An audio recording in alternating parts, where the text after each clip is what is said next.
control project na yan. Kasi, tubig yan eh. Oh. Sapawan lang natin ng konting hukay, konting picture. Doon na. So, ito ho, ba'y mangyayari kung hands-on ang leader natin?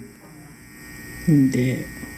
Ito ho ba, sa haba ng 4 na taon, magiging talamak ho ba ang nakawan ng pera ng bayan kung ang leader natin alam niya ang nangyayari sa ibaba? Eh sasabihin ng mga sekretary natin ang laki ng pondo, ang laki ng ang laki ng kinukuha rin nila. Eh tayo yung gumagawa, tayo yung maharap, alam nga namang sila lang ba kumakain ng karne? Salitang kalye po yun, pero yun po ang totoong nangyari. Pag magnanakaw ang nasa itaas, hanggang sa ibabaan, hanggang sa tanod, hanggang sa pulis, magnanakaw po yan. Hindi problema ang technical, hindi problema ang structural, ang problema ang leader natin, magnanakaw. Grabe, ang tindi ng binitawang salita ni Tatay Rani. At syempre, ang kasunod ko sanang katanungan ay meron ng kasagutan doon sa kanyang So papalitan ko ngayon yung tanong ko kasi, di ba, we are talking about Quezon City and the leader of the chairman supposed to be of the Blue Ribbon Committee ay taga Quezon City. Oh, yes. Kaya matatanong ko talaga dito, maraming tulfo na nakaupo sa posisyon, puro taga Quezon City. Itinigil ni Senator Erwin Tulfo na sabi ni General Virgilio Garcia ay hindi dapat senador, kaya wag daw nating tawagin senador dahil hindi naman siya natural born Filipino citizen. O sige, sabi ni Erwin Tulfo ay hindi na niya itutuloy ang investigasyon.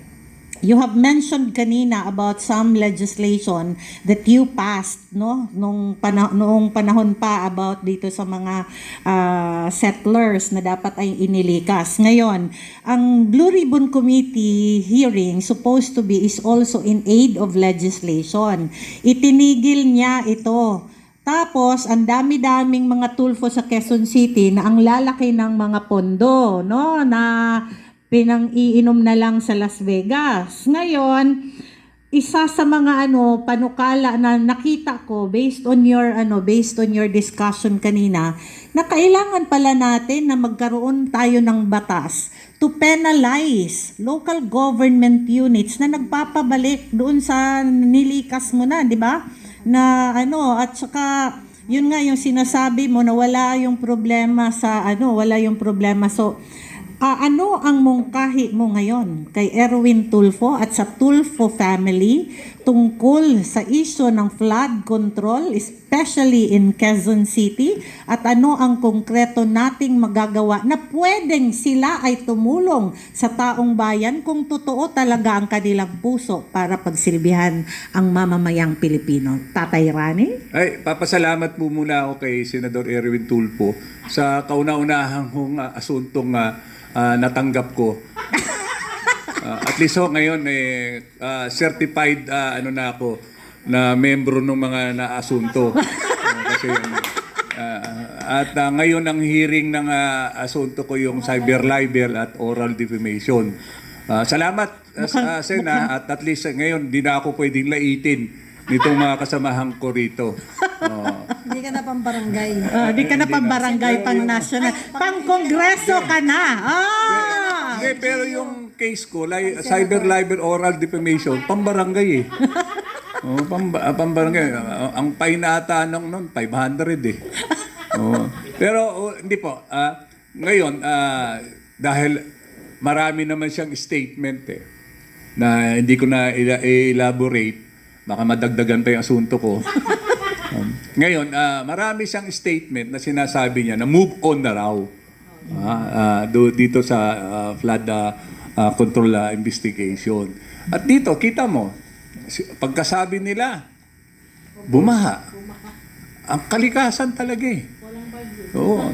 Kaya, kung ang kalikasan eh, pwede naman batok, baka binatukan na sila eh. Nakita. Dito po, nakikita natin, systematic. Ito nga lagi kong sinasabi, systematic. Kasi, yung mga nag-iimbestiga ng mga anomalya natin dito, sila rin mismo may anomalya. Paano ka magsasalita kung ikaw din ay may anomalya? At tingnan natin, yung mga friends of friends o supporter of supporters niya, sila rin ang mga involved dito sa skandalong ito. Only in the Philippines, kung sino yung major participant sa sindikato ng pangungurakot ng pera ng bayan, ay sila yung taga-usig. Ano tawag dyan? Kakapalan ng mukha, walang konsensya. Diba? Kaya kung ako mayaman lang, bumili ako ng mga common sense. At pagbibigyan ko ng mga common sense, yung mga yan. Yeah? Open secret naman yan eh. Open secret to. Kaya dito, matuto tayo. Kasi tayo, pumipili tayo sa panglabas na anyo at sa pamamagitan ng mga maanghang nilang mga salita. Matatamis, makapanggap, nakatagapagtanggol ng mga maralita at mahihirap at against, galit sila sa korupsyon. Pero ngayon, sila nakaupo, anong topic nila? Away mag-asawa, yung may kabit, yung hindi nagbabayad ng utang.